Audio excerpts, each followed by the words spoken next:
Setelah itu meminta ampun kepada Allah Subhanahu wa taala. Setelah itu memantapkan di dalam hati untuk tidak mengulangi dosa zina lagi. Memantapkan dengan jujur. Dengan jujur, jangan coba-coba untuk menipu Allah Subhanahu wa taala. Allah tahu tentang isi hati kalian. Setelah itu banyak-banyak iringi dengan perbuatan-perbuatan baik. Nggak usah spam. Nggak usah spam. Buat apa spam?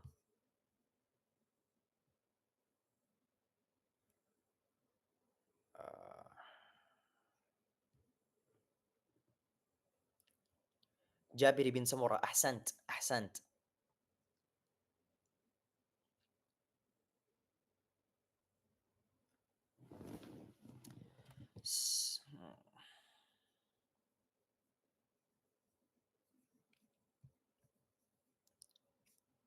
Assalamualaikum kadam, waalaikumsalam warahmatullahi wabarakatuh. Izin bertanya, apakah orang mukbang di zaman sekarang itu masuk dalam kategori israf dalam makan? Apa hukumnya makan berlebihan seperti orang-orang mukbang? Pertama-tama, asal dari segala sesuatu itu mubah. Asal hukum makan itu mubah. Makan bisa menjadi haram, bisa menjadi dianjurkan, bisa menjadi wajib, dan bisa menjadi makruh. Asal muasal makan, mubah. Oke, asal muasal makan itu mubah. Dan bisa menjadi haram ketika Anda memakan sesuatu yang haram atau ketika Anda memakan sesuatu yang halal, tapi makanan halal ini dipastikan betul akan menyakiti Anda. Atau bisa bisa saja menjadi makruh. Atau bisa saja menjadi wajib. Wajib. Dalam kondisi Anda, kalau gak makan makanan ini, Anda akan mati, hukumnya wajib. Atau bisa menjadi berpahala ketika makanan yang harusnya mubah tadi itu Anda niatkan untuk perkara-perkara yang Allah Subhanahu wa taala sukai. Contohnya, Anda makan nasi, tapi saat Anda makan ini, Anda berniat agar tubuh Anda itu jauh lebih sehat untuk sholat, untuk mengaji, dan sebagainya. Lalu, perihal tentang mukbang, apakah itu masuk ke dalam kategori israf? Tentu saja masuk ke dalam kategori israf. Namun, saya sendiri belum bisa memastikan apakah ianya haram atau makruh. Wallahu a'lam. Jadi, hukum mukbang itu dua. Antara dua ini. Antara ianya itu haram atau makruh. Kemudian pertanyaan, apakah paman itu mahram wanita? Iya, kalau paman asli ya, paman kandung. Eh, Paman saudaranya bapak atau saudaranya ibu. Insya Allah nanti kita bakal membahas ya perihal tentang mahram di kitab-kitab selanjutnya.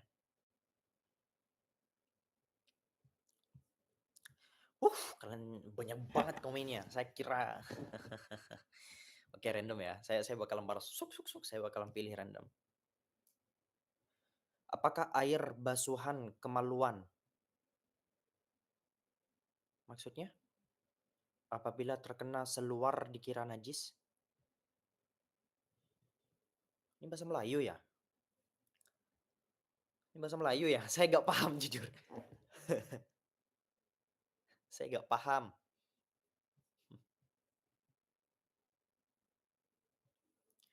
Assalamualaikum warahmatullahi wabarakatuh. Izin bertanya bagaimana hukum mengqadha salat atau puasa orang tua yang telah meninggal? Gak usah. Gak ada, gak ada. Gak ada.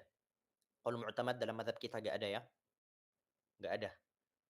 Seingat saya Imam Al-Bajuri. Imam Al-Bajuri adalah satu-satunya yang mengucapkan hal tersebut. Namun qaul mu'tamad dalam mazhab kita, orang yang sudah meninggal itu gak bisa diqadhain alias sudah selesai.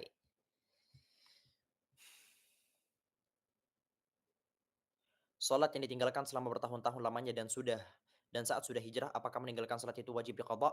Naam, wajib diqadha. Dan ini adalah pendapat jumhur dalam 4 mazhab kita. Mazhab Abu Hanifah, wajib. Mazhab Imam Malik, wajib. Mazhab Imam Ahmad, wajib. Mazhab Syafi'i, wajib. Hanya sebagian saja, sebagian kecil yang ini dipertentangkan oleh para ulama yang menyatakan bahwasanya ini tidak wajib. Seingat kami, Imam Ibn Hazm sempat menukilkan dan menyatakan bahwasanya ini adalah ijma'.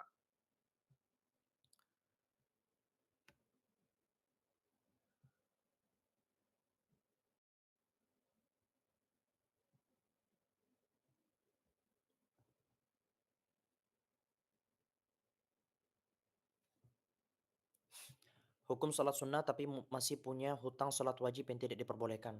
Nggak boleh, nggak boleh. Saya belum bahas ya, bahwasanya eh, sholat yang ditinggalkan tanpa ada udzur syar'i itu kemudian membuat sholat sunnah yang dilaksanakan setelahnya itu kemudian menjadi tertolak.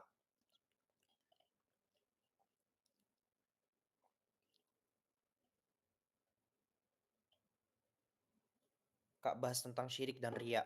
Kebetulan lusa saya ada harus menjelaskan tentang ini. Oke, syirik itu artinya adalah menyekutukan. Bahasa mudahnya sekutu, ya. Artinya adalah ketika kamu menduakan Allah dan saya sempat bahas kemarin di kajian Arba'in, silahkan cross check di episode-episode awal saya sempat bahas mengenai bahasan riya. Oke. Intinya segala macam ibadah yang dilaksanakan dengan tujuan tidak murni untuk Allah, di situ ada unsur syiriknya. Hanya saja ada syirik besar, ada syirik kecil. Syirik besar adalah ketika kamu betul-betul menyembah Allah dan selain Allah. Sedangkan syirik kecil ini contohnya ketika kamu mungkin sholat, ya, tiba-tiba pengen dipuji orang. Nah, kan kamu pada posisi yang sama juga sedang menyekutukan Allah kan? Hanya saja ini syirik kecil. Dah, begitu saja kaitan mudahnya. Apakah ketika kita melaksanakan sholat taubat kita akan diganggu sama jin atau syaitan? Terus bagaimana cara mengatasinya? Nggak ada, nggak usah terlalu overthinking. Sholat aja langsung, oke?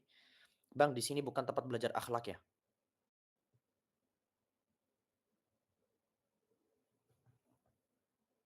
Apa maksudnya? Saya nggak paham. Tapi katanya riya itu diperbolehkan dalam beberapa macam.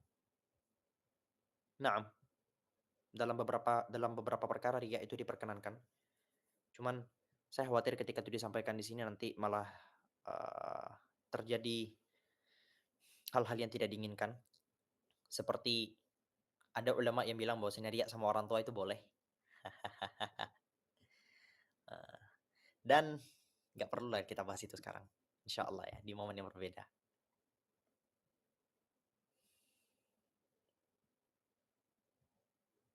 Di sini lebih fokus ke fiqh ya, bukan belajar ilmu akhlak maksudnya.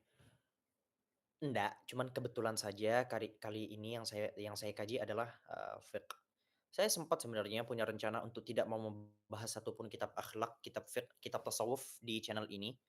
Tap kemudian saya, mencurhati hal tersebut kepada guru saya, Syekh Adham, perihal ketidakinginan saya untuk membahas kitab tasawuf karena saya Mmm, insecure dengan amalan pribadi saya. Kemudian beliau bilang, no, no, no, nggak boleh begitu," kata beliau. "Kamu sebagai seorang pendakwah," dawuh beliau, "harus tetap berprogres untuk memperbaiki akhlak kamu dan di sisi yang sama kamu punya kewajiban untuk mengajarkan akhlak kepada pengikutmu." Jadi, apakah saya akan membahas kitab tasawuf di sini? Yes, tapi bukan sekarang. Antri dulu. Habis Safinatun Najah, sekejap lagi kita hafal, kita hatam beberapa bab lagi, akan kita selesaikan. Habis ini kita langsung baca Qawaid Asasiyah karyanya Said Muhammad Ali Al-Maliki. Qawaid Asasiyah, ya, di bidang mustalah hadis. Kenapa saya ingin memulai kitab mustalah hadis? Karena saya pikir itu penting sekali dipakai oleh teman-teman sekalian agar tidak mudah tertipu oleh banyaknya hadis-hadis palsu yang muncul di TikTok akhir-akhir ini. Sebenarnya saya, ingin langsung masuk ke materi nahwu sharaf, nahwu, cuman setelah saya pikir-pikir sepertinya mustalah sedikit lebih urgent untuk teman-teman. Kalau nonton video dewasa itu termasuk dosa kecil atau dosa besar? Saya akan jawab, tapi saya harus pakai mukaddimah dulu. Astaghfirullahaladzim, astaghfirullahaladzim. Para ulama menyebutkan, Ketika engkau sedang melakukan satu kemaksiatan, jangan pandang kepada besar kecilnya maksiat tersebut, tapi pandang kepada siapa kamu sedang bermaksiat. Ketika kamu sedang bermaksiat, jangan pandang kepada besar kecilnya dosa yang kamu lakukan, tapi pandanglah kepada siapa kamu berdosa. Jadi hukum asal segala macam dosa, mau dosa itu besar, mau dosa itu kecil, maka bentar, ada yang ngecek.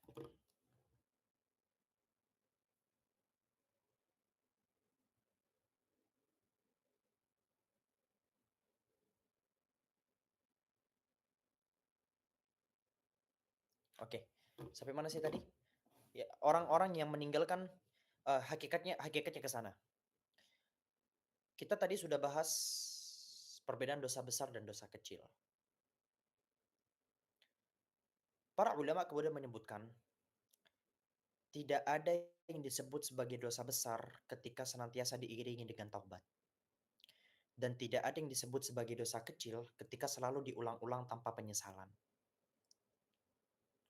Tidak ada yang disebut sebagai dosa besar ketika diiringi dengan taubat. Dan tidak ada yang disebut sebagai dosa kecil ketika kamu mengulang-ulanginya tanpa penyesalan. Oke, saya jawab pertanyaan kamu. Nonton video dewasa itu dosa besar atau dosa kecil? Maka jawabannya dosa kecil.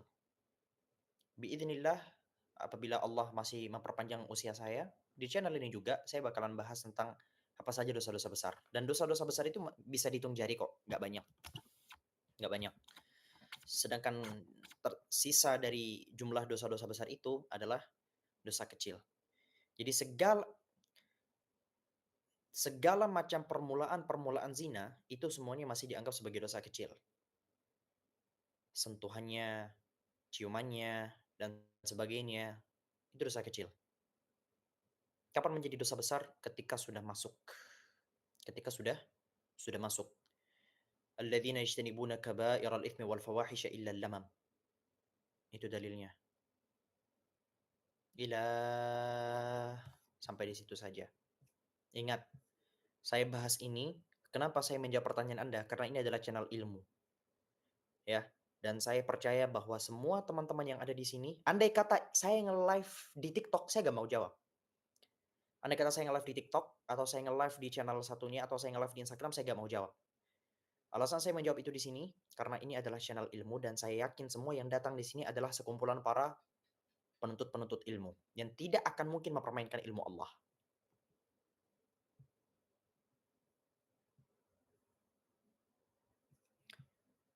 Hukum wudhu di kamar mandi boleh gak bang? Boleh. Boleh. Sah? Sah. Gak masalah. Emang saya kemarin ketika bahas tentang syarat-syarat wudhu atau hal-hal yang membatalkan wudhu atau fardu-fardu wudhu, saya bahas tentang lokasi wudhunya di mana? Enggak kan? Ilmu itu harus pakai dasarnya dulu. Mana ini?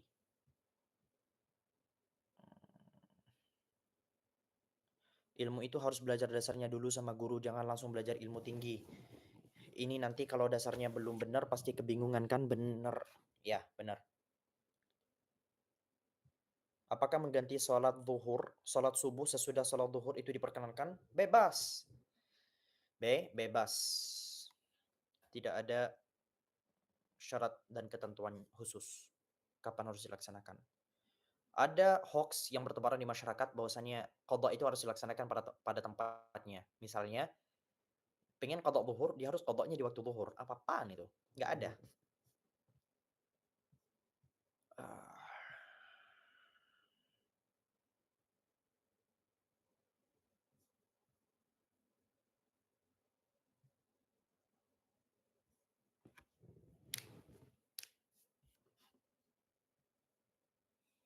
Bang, minta penjelasan salat jamak dan qasar. Penjelasan jamak qasar kenapa? Sudah saya bahas, tonton dulu. Tanyakan secara spesifik, jangan terlalu melebar seperti itu pertanyaannya.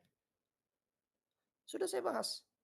3 video terakhir saya bahas tentang jamak takdim, jamak takhir, dan qasar.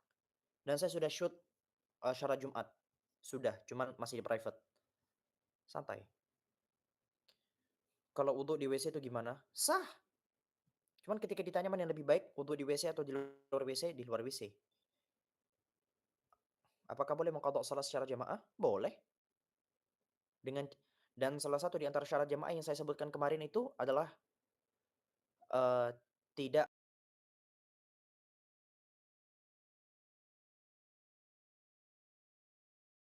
merusak tata cara gimana bahasannya? Intidhamus shalah, intidhamu salataihima. Saya kemarin sudah bahas. Udah kalian kalian cek. Saya nggak mau kasih jawaban-jawaban simpel-simpel begitu, biar kalian mau lebih lebih semangat. Saya sering mendengar bahwa adab harus mendahului ilmu, tetapi ada juga yang mengatakan sebaliknya. Menurut Bang Kadam, bagaimana kita memahaminya dengan benar? Jawabannya adalah gimana caranya kamu tahu sesuatu itu dianggap beradab kalau kamu itu gak punya ilmunya. Jadi ilmu dulu baru adab, ya. Ilmu dulu baru adab. Contohnya, banyak masyarakat yang menganggap bahwasannya, nah ini menunjukkan bahwasannya ilmu itu didahulukan daripada adab. Masyarakat kita banyak menganggap bahwa berbuat baik kepada manusia itu sudah cukup dan itu jauh lebih baik dibandingkan ada orang pertama sholatnya kenceng, zakatnya kenceng, tapi akhlaknya buruk. Mulutnya jelek, suka ngata-ngatain orang. Kemudian orang yang kedua, jarang sholat, jarang puasa, jarang zakat. Tapi mulutnya manis di hadapan manusia banyak. Orang yang gak punya ilmu, dia akan menganggap bahwasannya lebih baik orang yang jarang sholat, jarang puasa, dan jarang zakat dibandingkan orang yang rajin puasa, orang yang rajin sholat. Wajib maksudnya, iya kan? Itu ketika kita hanya beradab tanpa ilmu. Kita gak tahu perbedaan kedua itu. Yang lebih baik dari itu tentu saja adalah Anda punya akhlak sama manusia dan Anda juga bisa melaksanakan kewajiban-kewajiban Allah.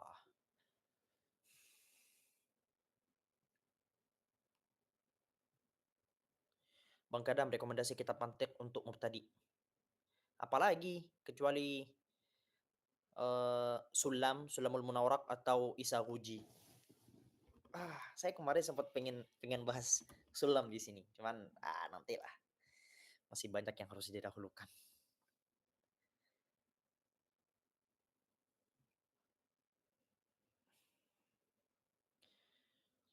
Izin bertanya, apakah jika dulu pernah meninggalkan sholat dan tidak tahu berapa sholat yang ditinggalkan, bagaimana cara kita mengqadhanya?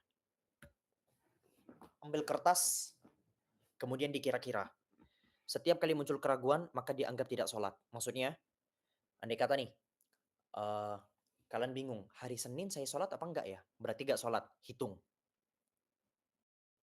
Pakai perkiraan, pakai perkiraan, ya. Dan korbankan banyak hari. Gini gini gini. Anggaplah nih, kalian nggak sholat selama 6 bulan, ya. Tuh catat dulu 6 bulan. Tak tak tak tak tak. Hmm. Setelah itu, misal muncul di keraguan di dalam pikiran kalian. Di 10 hari bulan pertama, 10 hari bulan pertama, saya bingung, saya masih ragu apakah saya sholat atau tidak. Maka para ulama menyebutkan adalah asal dari perbuatan manusia adalah tidak sholat. Jadi hitung ianya sebagai belum sholat. Oke? Kecuali kalau yakin. Kalau yakin. Hmm.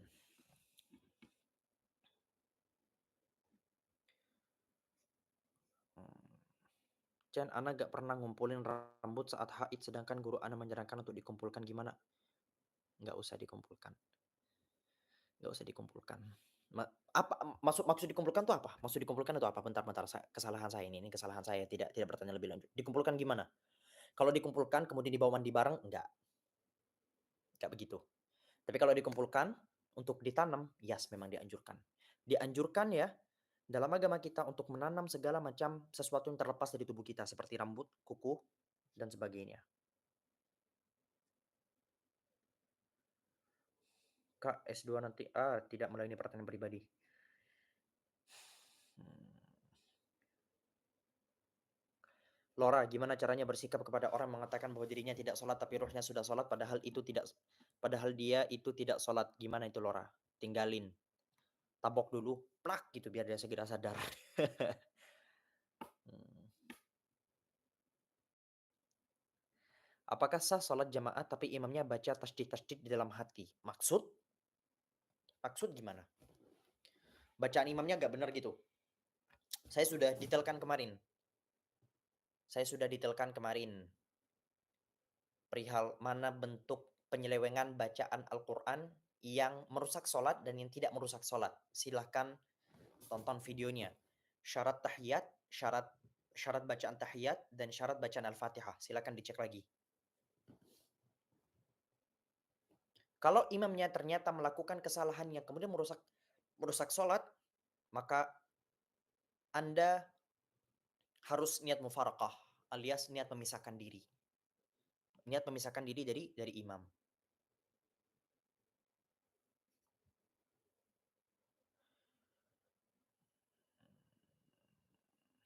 Tapi kebanyakan orang nggak peduli dengan orang lain, Bang. Bukannya jadi akhlak lebih dulu daripada ilmu.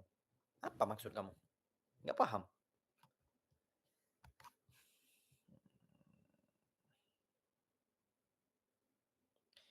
Aku pernah dengar katanya yang ngaji di pesantren setelah khatam ada baca kitab kuning lalu kitab biru. Kitab biru ini pertama kali saya dengar. Saya nggak pernah dengar istilah kitab biru. Kitab kuning itu yang dimaksud adalah kitab turath. Udah, itu aja. Kitab turath yang kita ngaji. Kitab Safinatun Najah yang sedang teman-teman pelajari itu kitab kuning. Arba'in Nawawi ya itu kitab kuning. Kalian sekarang ini lagi baca kitab kuning. Kenapa disebut sebagai kitab kuning? Karena cetakan-cetakan kitab-kitab lama itu dulu kuning, kertasnya itu warna kuning.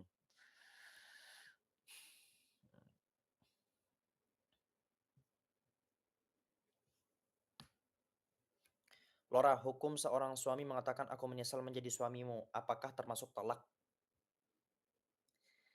Hah, ya, insya Allah nanti kita bakal bahas tentang talak ya. Pertama, talak itu akan terjadi tergantung dari sigatnya, tergantung dari bahasa, dari pelafalan yang dia ucapkan.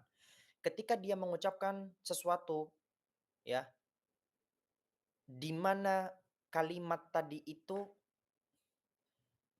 tidak mengandung makna yang lain, saya akan mencoba menggunakan bahasa bayi sekarang. Tidak mengandung makna lain, seperti, "Wahai istriku, kamu kutalak." Maka, apakah ada makna lain selain makna tolak? Makna talak? Nggak ada. Anda tidak bisa kemudian ngeles bilang, "Enggak, maksud aku talak itu adalah 5 kata. T, tukar. A, ayam." Contohnya siapa tahu ada orang ngarang seperti itu. Nggak bisa, nggak bisa. Karena itu sharih, sudah jelas. Kemudian, ada beberapa pelafalan atau ucapan yang dia itu multi makna. Seperti yang digunakan oleh yang diucapkan sama Mbak Susi tadi itu, atau misalnya ada seorang suami yang bilang, "Sana kamu pulang ke rumah bapak kau." Kau pulang ke rumah bapak kau, itu kan ada banyak makna. Ini pulang gimana nih? Apakah maksud pulang ini karena kamu sekarang lagi ngambek sama aku, gak pengen ngeliat mukaku untuk sementara waktu, atau mungkin kamu nyuruh aku pulang selama-lamanya? Maka mana yang benar? Tergantung dari niat sang suami. Kalau suaminya niat dengan mengucapkan kamu pulang itu niat talak, maka terjadi talak. Tapi kalau suaminya tidak ada niatan ngomong talak, maka tidak terjadi talak.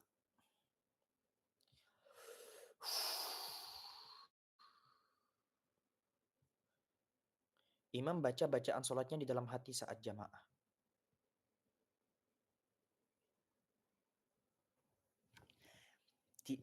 Gini, saya mau tanya dulu, saya mau klarifikasi dulu ke Mbak Nadira.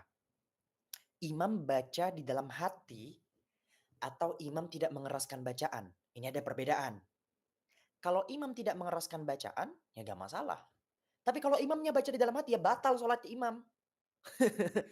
Ya kalau imamnya batal sholatnya, ya kita sebagai makmum ya kalau sudah nyadar seperti itu langsung misahkan diri dari imam, sholat sendirian.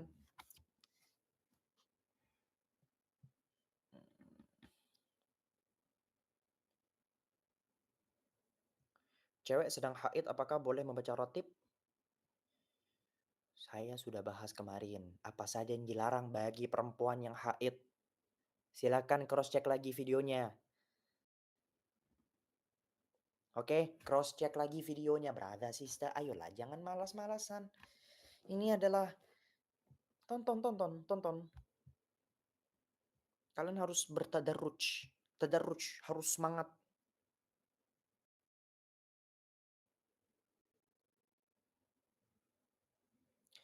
Lora, seberapa pentingkah kita belajar ilmu mantik? Saya pernah mendengar kata-kata yang disandarkan kepada Imam Ghazali. Bukan hanya memang bukan disandarkan saja.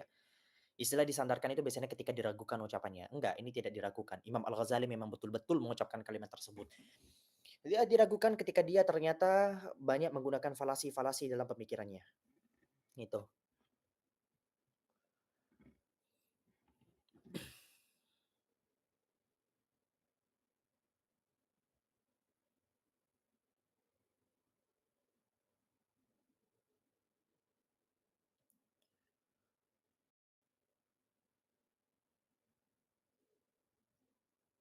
Apakah sholat sunnah bisa menjadi pengganti sholat yang pernah kita tinggalkan atau hanya penyempurna saja? Tidak pernah, tidak besti, tidak. Nggak. Salat sunnah tidak akan pernah menggantikan posisi fardu, teman-teman ya. Lora, kunci bisa berbahasa Arab adalah dengan cara belajar nahwu, belajar sarf, habis itu bertemu dengan teman diskusi.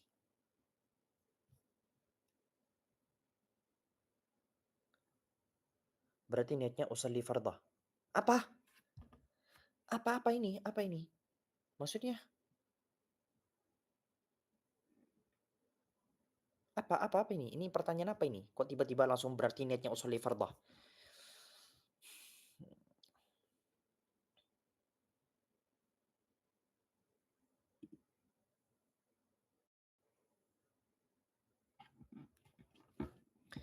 Ra, simpan live-nya, mau tidur nanti subuh paginya kerja. Enggak. Saya nggak bakalan simpan video ini.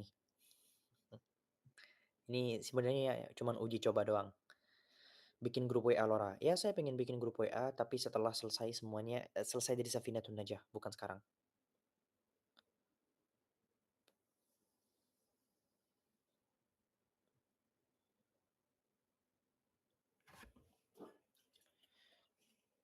Tadi pagi, eh, pulang Jumat, pulang Jumatan. Enggak. Tadi sore saya beli kopi full.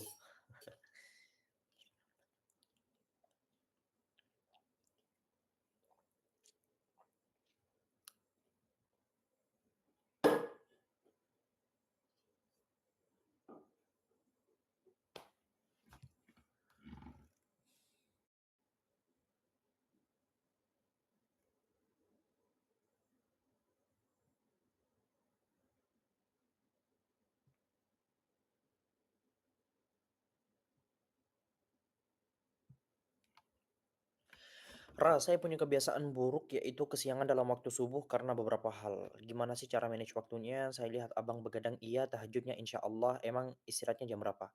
Saya jarang tahajud. Karena tahajud itu disebut tahajud ketika tidur. Saya sering kali gak tidur. Jangan tiru kebiasaan saya ini buruk. Kebiasaan saya ini buruk. Saya tuh jarang tidur malam, teman-teman. Saya tuh jarang tidur malam. Dan ini kebiasaan yang nggak baik. Saya memang alhamdulillah, sholat sunnah, tapi bukan tahajud.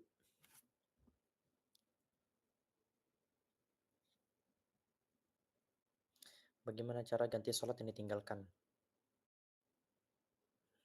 Bagaimana cara meninggalkan sholat? Cara cara cara cara mengganti sholat yang ditinggalkan? Caranya ya kamu pertama-tama kira-kira berapa dikira-kira dulu berapa jumlah sholat yang sudah kamu tinggalkan, habis itu laksanakan sholatnya. Lora, kenapa kalau lihat kajian ngantuk, tapi kalau lihat TikTok malah gak ngantuk? Nggak tahu, tanya diri kamu sendiri itu. Itu jawaban yang bisa dipikir. Kamu pikir malam-malam duduk-duduk sendiri, kenapa ya? Gitu.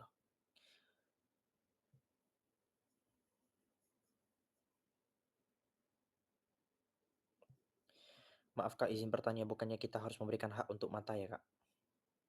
Apa istirahat maksud kamu? Ya memang harus istirahat, tapi apakah saya kemudian berdosa? Ya enggak, karena saya pekerjaan malam saya. Let me tell you. ya. Lihat apa yang ada di samping saya. Nah, saya lagi belajar. Saya lagi belajar.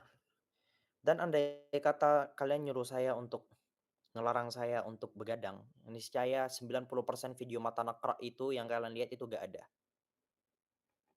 Coba kalian lihat, setiap kali kalian lihat video-video saya yang ada di mata nakrak, kan semuanya dari iPad saya. Kalian bisa lihat loh, ujung ujung kiri atas iPad saya, itu kan ada jamnya. Lihat, saya shoot-nya itu jam berapa. Karena hanya disitulah waktu yang saya punya untuk bisa shoot mata nakrak.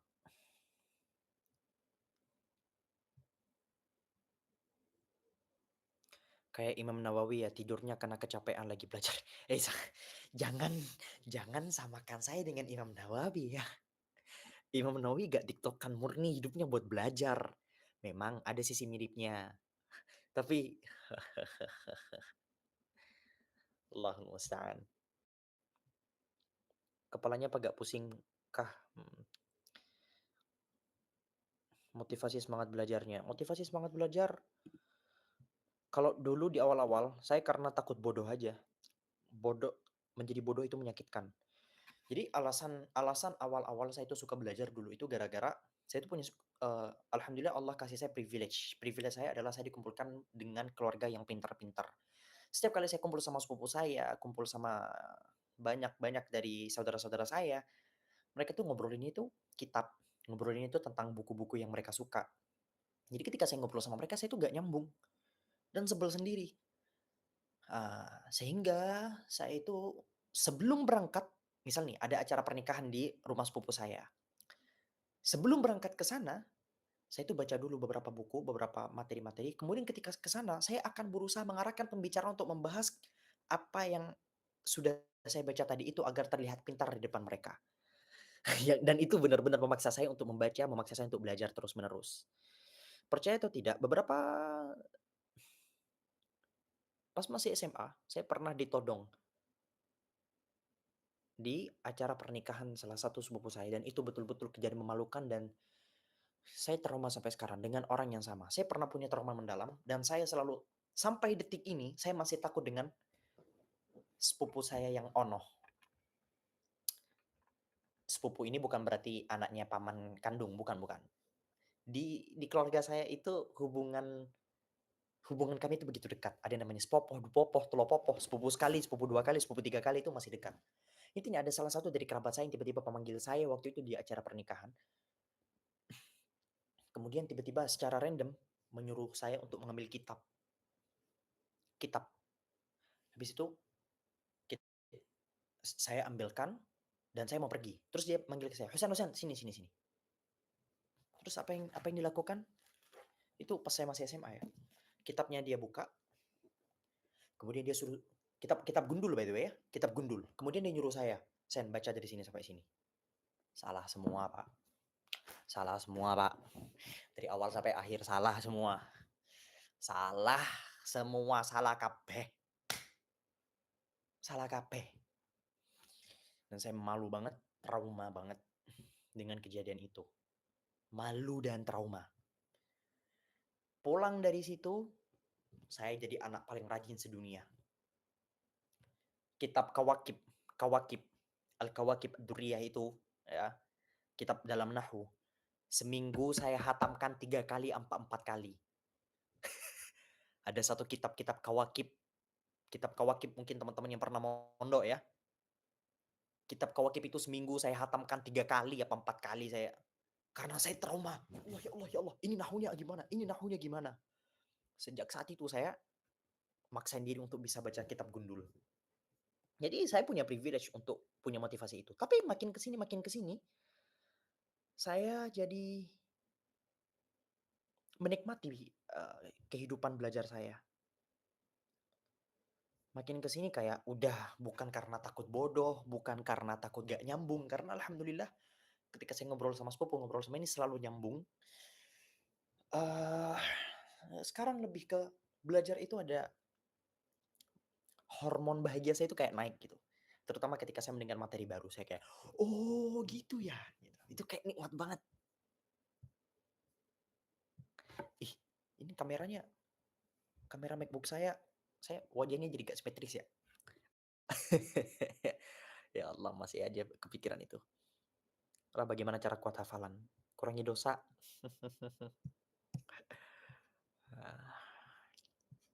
Kurangi dosa dan sering-sering latihan hafalan. Saya by the way, hafalan saya itu lambat banget. Saya bukan orang yang suka menghafal. Hmm, boleh gak sholat subuh pas matahari terbit? Gak boleh lah. Masuk ke dhiqil waqt. Harusnya kemarin ketika kita membahas tentang waktu, kita kan kemarin ketika saya membahas tentang Fajar Saat Boy, ingat gak episode Fajar Saat Boy? Saya kan bahas tentang waktu-waktu sholat.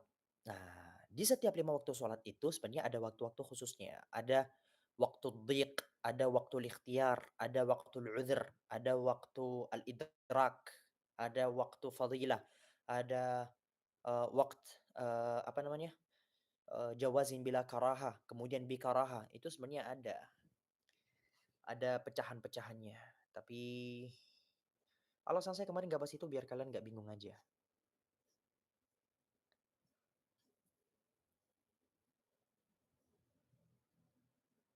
Kalau emang kalau sholat tahajud harus tidur dulu. Untuk disebut tahajud, yes, harus tidur dulu. Katinapah cara menyikapi orang yang selalu meremehkan kita lewat tingkah laku? Tinggalin aja, tinggalin aja. Orang yang suka ngeremehin kita itu kita tinggalin aja. Kenapa? Karena mau sesukses apapun, kadang-kadang kita kecewa dengan respon mereka. Saya pernah beberapa kali diremehkan, kemudian saya dendam. Dendamnya saya apa? Saya pengen, apa ya, pengen terlihat wah depan dia. Tapi apa yang saya dapatkan ketika saya sudah sampai di level tertentu, dia gak muji saya dan malah kalau bahasa wong Inggris, bahasa kasarnya wong Inggris, don't give a nah, dia malah gak peduli sama saya dan itu lebih menyakitkan kepada saya. Jadi cara saya menyikapi orang-orang yang meremehkan saya, ya tinggalin aja karena saya gak bakalan pernah bisa muasin dia.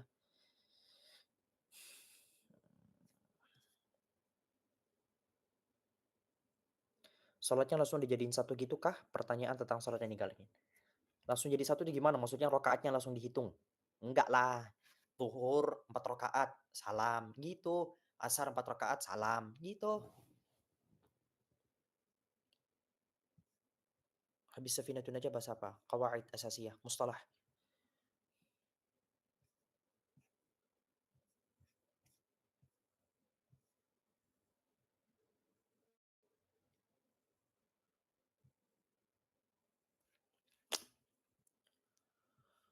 Hmm,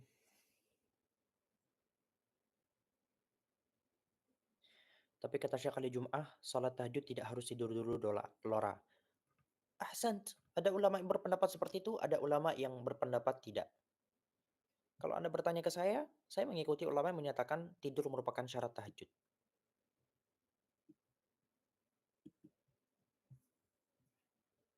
Saya sarankan kepada teman-teman sekalian, ketika belajar fikih itu, jangan belajar dari kitab fatwa. Jangan belajar dari kitab fatwa, tapi belajar dari kitab madhab. Kitab fatwa itu kadang-kadang di sana seringkali mencampur adukan pendapat banyak ulama atau pendapat banyak madhab. Misalnya kitab fatwa Syekh Fulan, kitab fatwa Syekh Fulan, kitab fatwa Syekh Fulan. Itu seringkali di sana yang disampaikan adalah pendapat yang sekiranya bisa diterima oleh halayak ramai dan pendapat yang cocok untuk satu tempat atau satu daerah saja.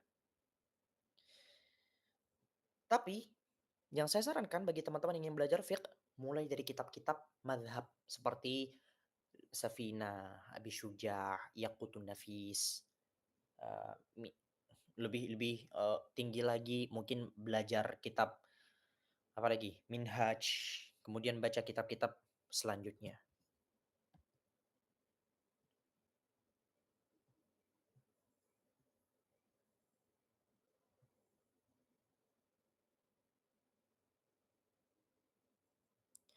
Laura mau melanjutkan pertanyaan yang tadi, gimana kita tahu itu talak atau tidak? Sedang suami mengucapkan dengan keadaan marah dan seperti tidak suka lagi dengan istrinya.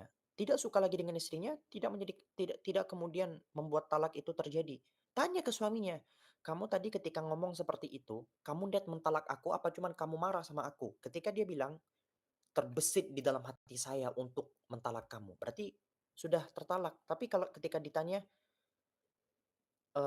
perihal apakah tapi ketika dia ngomong, "Enggak, tadi itu sebenarnya aku marah dan ya karena sebel aja makanya aku ngomong begitu." Ya berarti tidak jatuh talak.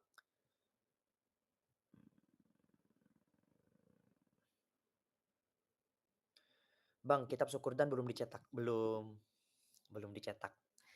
Karena Syekh sedang kebingungan, dengan, eee, apa namanya, kira-kira akan diajukan ke percetakan mana. 8 jilid, Bang. Apaan yang 8 jilid?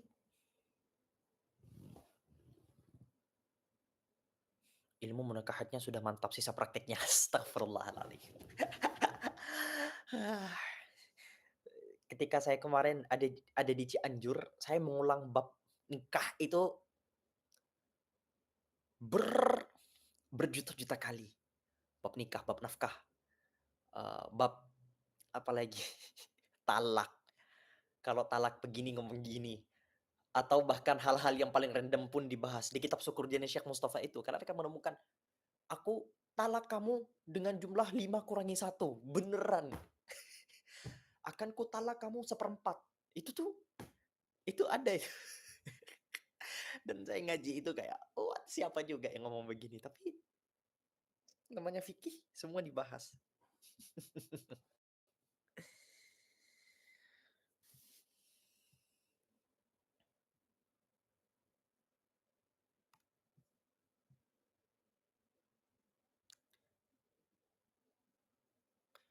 Calonnya udah ada, tinggal eksekusinya. Udah, nggak usah bahas itu. Saya akan matikan live ketika sudah 1 jam. Ini 48, 47, masih ada waktu. Habis ini saya mau lanjut shoot mata nakra buat kalian.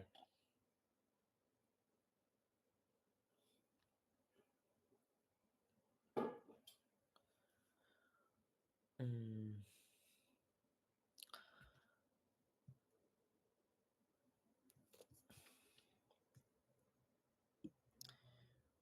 sekarang lagi belajar kitab apa dan sampai berapa? Ada beberapa kitab-kitab yang sedang saya baca. Ada kitab Tamhid karya Imam Al-Lamashi di dalam aqidah. Kemudian sekarang saya juga lagi ngaji nahwu. Kemudian saya sekarang juga lagi belajar fiqh. Kemudian saya juga belajar falsafah dan beberapa kitab-kitab lainnya.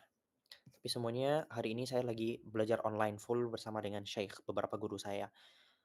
Ada guru saya yang berasal dari Shinqit. Shinqit itu Mauritania, ada guru saya yang dari Yaman, ada guru saya yang dari Mesir, ada guru saya yang dari Suriah. Semuanya itu online. Dan semua itu belajar online. Dan yang betul-betul menjaga saya jarak jauh itu Syekh Mustafa. Syekh Mustafa Abdul Nabi itu beberapa kali nge-chat saya. "Hussein, kif halak? Apa kabar? Sampai mana kamu? Ayo, gini." Jadi betul-betul diikutin. Betul-betul berasa dijaga gitu. Jadi ketika saya malas-malasan itu berasa kayak ada yang nge-push. Ajari kami Lora. Saya nggak mau ngajar, saya mau sharing. Rekomendasi kitab Tazkiyatun Nafas, Bang. Ad-Da'u Wad-Dawa, Imam Ibnul Qayyim. Itu kitab banyak orang-orang terutama yang bermanhaj Asy'ari yang tidak suka dengan Imam Ibnul Qayyim. Ya karena mungkin persilangan akidah dan sebagainya, tapi ketahuilah guru-guru kami yang ahli tasawuf itu mereka betul-betul memuji karya-karya Imam Ibnul Qayyim. Kitabnya Imam Ibnul Qayyim yang ada wa Dawa itu betul-betul menggetarkan jiwa. Terasa sekali bagaimana kemudian Imam Ibnul Qayyim itu ketika menulis itu tuh betul-betul menulisnya dengan hati. Ketika tulisan itu ditulis dengan hati, ianya akan merasuk dan menusuk ke dalam jiwa. Ada wa itu bagus banget. Saya katakan wallahil azim itu bagus banget. Ada banyak sekali nasihat-nasihat penting di sana. Hal-hal yang selama ini kemudian seringkali kita sebagai manusia ini memvalidasi pikiran kita. Mungkin ketika kita melakukan dosa, halah ini dosa kecil gitu kan. Itu disindir sama Ibnu Qayyim di situ. Atau kadang-kadang, ini penyakit saya itu selalu berhusnudzon sama Allah. Jadi bahkan dalam momen saya melakukan dosa, saya itu berhusnudzon kepada Allah. Apakah itu baik? Baik sekali berhusnudzon kepada Allah even dalam momen-momen yang buruk. Even dalam saat kita berdosa. Tapi jangan sampai husnudzon kita itu kemudian membuat kita merasa aman dari azab Allah.